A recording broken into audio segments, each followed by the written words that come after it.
Decidir sua primeira categoria de peso no MMA pode ser algo simples, mas ao mesmo tempo é uma decisão bem complicada de se tomar. Seja qual for o seu peso atual, você precisa projetar quantos quilos você vai perder no treinamento e calcular o tipo de inferno que você está disposto a encarar no processo do corte de peso. E aí sim você escolhe entre ficar debilitado e maior ou correr o risco de ser o menor cara da sua divisão.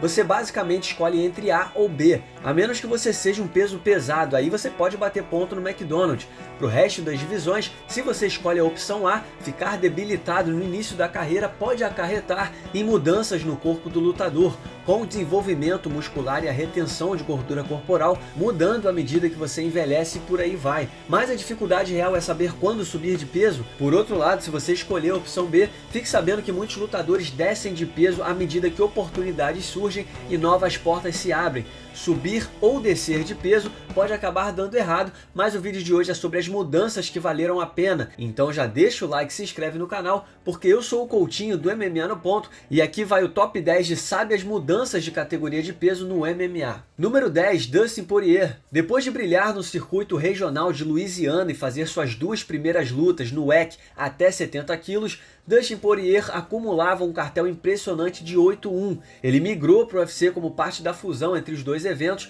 e acabou estreando no show como peso pena. Ele chegou a ter sucesso até 65,8 quilos, chegando a 8 vitórias e 3 derrotas, mas nunca conseguiu uma sequência boa o suficiente para disputar o cinturão. Caras como Chan Sung-yun, Cub Swanson e Conor McGregor interromperam as fases boas que Poirier tinha construído. Então depois da luta contra Conor, Dustin voltou a lutar como peso leve, o que foi a melhor decisão de sua carreira. Como peso leve, ele disparou nos rankings até disputar o título absoluto contra Khabib Nurmagomedov, com a sua única derrota no caminho sendo por nocaute contra Michael Johnson e suas mãos rápidas. Ainda assim, Poirier botou na conta vitórias incríveis na divisão contra campeões do UFC. Sua última vitória contra Max Holloway o fez conquistar o título interino de uma das categorias mais complicadas do UFC. Número 9, Anthony Johnson. Um dos maiores mistérios do MMA é em que mundo Anthony Rumble Johnson lutava como meio médio. O mais louco é que ele lutou até 77 quilos por 13 vezes. Então segura esse spoiler, pois ele falhou no corte de peso por 2 vezes no UFC.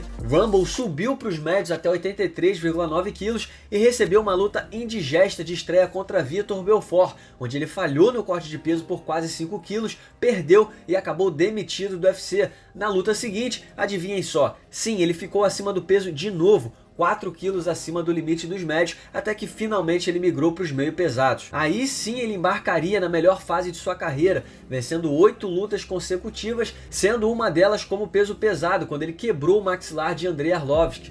Não fosse sua criptonita Daniel Cormier, que ainda assim tomou um knockdown no primeiro round da primeira luta entre eles, Johnson venceria suas 11 lutas até 93 quilos, nocauteando de forma brutal nomes da elite, como Alexander Gustafsson, Ryan Bader e Glover Teixeira. Mal podemos esperar para ver se ele volta mesmo como peso pesado em 2020. O que vocês acham dessa? Número 8, Jorge Masvidal. Já existiram diversas especulações sobre a criação da categoria até 74,8 quilos no UFC, e Jorge Masvidal certamente abraçaria essa causa, já que ele alterna entre o peso leve e o peso meio médio desde sua estreia no MMA lá em 2003, sem contar, é claro, com as brigas de rua que ele participava. Ele começou lutando até 77 quilos, mas anos depois encabeçou o primeiro evento da história do Bellator como peso leve até 70 quilos, além de disputar o título dos leves do Strikeforce. Masvidal voltou aos meio médios em 2015 e mesmo que a mudança não tenha surtido efeito de início, ele chegaria perto de lutar pelo cinturão dos meio médios, caso não tivesse sido superado na decisão dividida contra Demian Maia. Mas talvez essa derrota e a seguinte contra Stephen Thompson tenham lhe feito bem, já que ele voltou 1 ano e meio depois, rejuvenescido, engatando uma ascensão meteórica para se tornar um dos grandes astros do esporte, com as lutas de número 46, 46,5 e 47 de seu cartel, uma sequência que inclui a quebra do recorde de nocaute mais rápido da história do UFC num momento histórico. E para coroar até aqui a mudança na direção certa na carreira, Masvidal conquistou o cinturão de mais casca grossa, mais fodão, ou pior filho da puta do jogo, traduza como quiser, batendo Nate Diaz via interrupção médica, o que pode render ao Jesus das Ruas o prêmio de melhor lutador de 2019. Número 7, Georges St-Pierre. GSP sempre foi um lutador de apenas uma divisão. De 2002 até o anúncio de seu hiato no MMA em 2003, 2013, Saint-Pierre era um lutador meio médio. Ele era incrivelmente forte, mas tinha agilidade e se encaixava perfeitamente para a competição até 77 quilos. George ficou longe do esporte por quase 4 anos. Logo, voltar direto numa luta pelo título já era uma tarefa difícil para qualquer um. Mas ao invés de voltar à sua categoria natural para recuperar o cinturão que abdicou, GSP abandonou os meio médios pela primeira vez na carreira para encarar o então campeão dos médios, Michael Bisping. Por quê?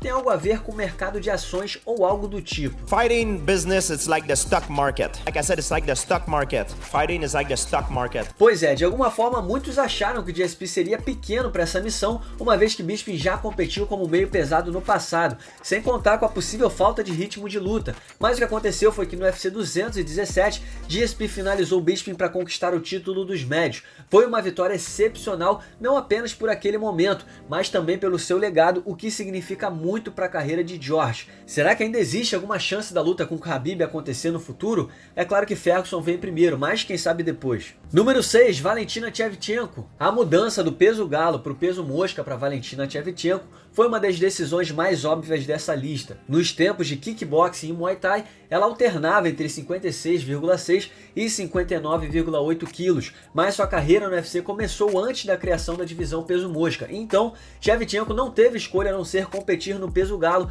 contra oponentes maiores. Sua técnica e experiência permitiram que ela conquistasse vitórias contra grandes nomes como Holly Holm, que encarou, só para se ter uma ideia, Chris Cyborg no peso pena. E as duas vezes que Valentina encarou Amanda Nunes foram duelos extremamente competitivos, mas não suficientes para convencerem os juízes de que ela venceu. Foram lutas duras, então ela não tem do que se envergonhar. Mas como ela sofreu a segunda derrota para Amanda, as chances de uma terceira luta pelo cinturão eram mais do que difíceis. Então, quando a divisão peso mosca feminino foi criada, a decisão foi óbvia de descer de categoria. Desde então, ela acumulou 4 vitórias consecutivas até 56,6 quilos, superando Joanna Jedrzejczyk pelo título vago, atropelando Jessica Eye e defendendo o cinturão com uma decisão unânime contra Liz Carmouche, consolidando a posição de rainha da divisão. Número 5, Robert Whittaker. Depois de fazer a transição da adolescência para a vida adulta, naturalmente sua estrutura física começa a tomar forma, e com isso seu peso vai obviamente aumentar, e assim o desafio de cortar o peso fica ainda mais difícil. Robert Whittaker recebeu essa lição ao longo de sua carreira, mas suas vitórias expressivas no cenário australiano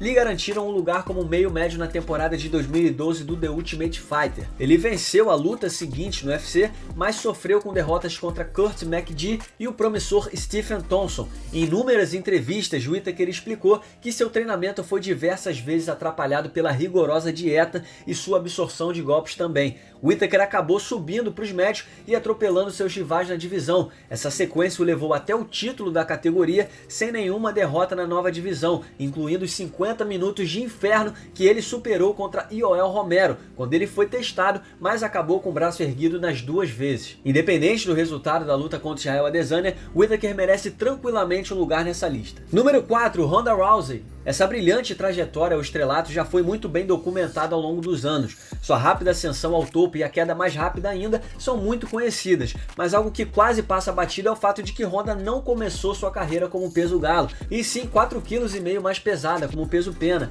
Ela até chegou a fazer uma luta em peso casado até 68 quilos. Naquele tempo, Ronda estava voando com 4 vitórias por finalização via chave de braço no primeiro round em menos de 1 minuto. Sem problemas até aí, certo? Então por que mudar de divisão foi uma ideia tão boa? Bem, tudo se resume ao que poderia muito bem ter acontecido se Ronda continuasse lutando como peso pena, uma vez que Chris Cyborg estava na reta como a insuperável campeã daquela organização. Se Ronda tivesse encarado Cyborg durante os tempos de Strikeforce, o que seria inevitável naquela categoria, eu acho que todo mundo tem ao menos uma ideia do que poderia ter acontecido.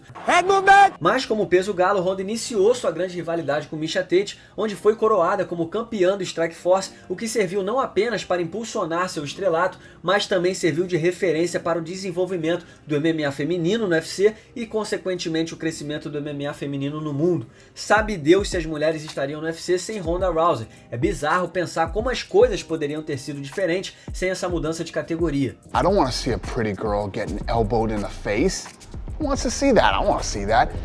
Then I met Ronda Rousey. Número 3, Daniel Cormier. Depois de começar a carreira de forma perfeita até chegar ao título do GP do Strikeforce como campeão dos pesados, Daniel Cormier decidiu descer para os meio pesados com a ideia de não bater de frente com o companheiro de treinos Cain Velasquez. Nos meio pesados, DC desenvolveu uma das maiores rivalidades do esporte com Jon Jones, e durante a ausência de Jones, ele conquistou o título dos meio pesados e o defendeu por 3 vezes. O problema é que mesmo com suas conquistas nos meio pesados, sempre vão existir aqueles que acreditam que se não fosse pelas trapalhadas de Jones que o tiraram de ação, esse sucesso não existiria. O que é até justo, um saco, mas provavelmente é verdade, principalmente porque o mundo já viu Cormier sendo nocauteado por Jones, o que acabou virando um no contest, mas ele o bateu antes disso também. Mas como lutador limpo que é, você tem que dar créditos a Daniel Cormier pelos títulos que ele conquistou. Adicione a essa trajetória o fato de depois de bater tudo que é meio pesado, que não atende pelo nome de Jones, o fato de Cormier ter nocauteado o maior campeão da história dos pesados do UFC, Stipe Miocic, para se tornar um campeão duplo. Ele enfim teve ali um momento grandioso longe da sombra de Jones, algo que ninguém pode questionar. E mesmo que ele tenha perdido o cinturão para Miocic na revanche, a transição para a categoria dos meio pesados lhe rendeu muitos frutos, e com a possibilidade de uma trilogia no futuro ele ainda pode encerrar a carreira por cima. Número 2, Randy Couture. Parecia que Randy Couture tinha uma espécie de bola de cristal falando para ele quando mudar de categoria, uma vez que sempre que ele trocou dos pesados para os meio pesados, o momento foi perfeito. E diferente da maioria da lista, não houve uma mudança específica de categoria que se destaca na trajetória de Couture. Então vamos aos detalhes. Ele conquistou o título dos pesados do UFC, abandonou o evento, voltou e conquistou o cinturão de novo. Ao perdê-lo, ele desceu para os meio pesados e logo na primeira luta nocauteou Chuck Liddell pelo título interino do UFC, que ele unificou na luta seguinte contra Tito Ortiz. Depois de perder outra vez, conquistar e perder de novo o título, Randy tentou a sorte na categoria dos pesados. E como você pode imaginar, logo na primeira luta, sim,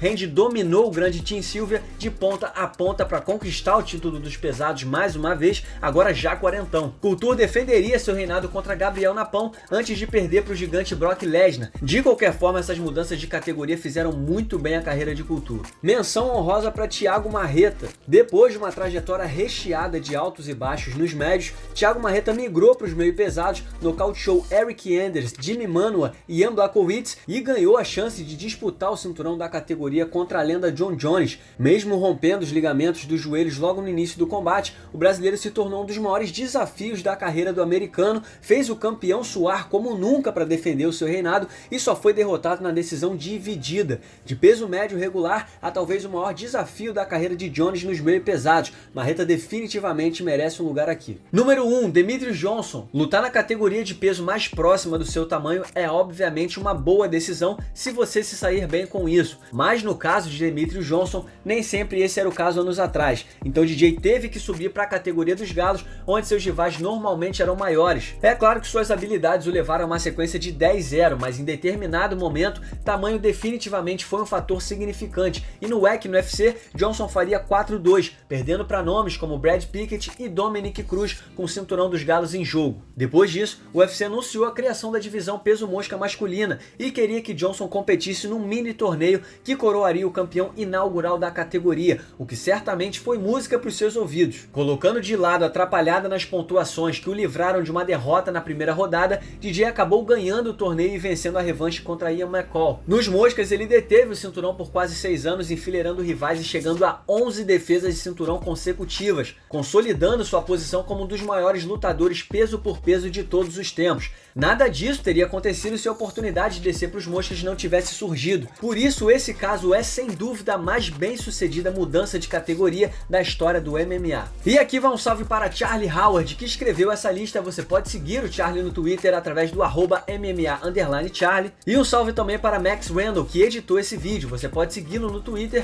através do Max_Randall. Muito obrigado por nos assistir. Não se esqueça de deixar o like e se inscrever no canal. Nós teremos vídeos semanais por aqui. E não se esqueça também de deixar o seu comentário logo abaixo e nos seguir nas redes sociais. Muito obrigado mais uma vez e até o próximo vídeo.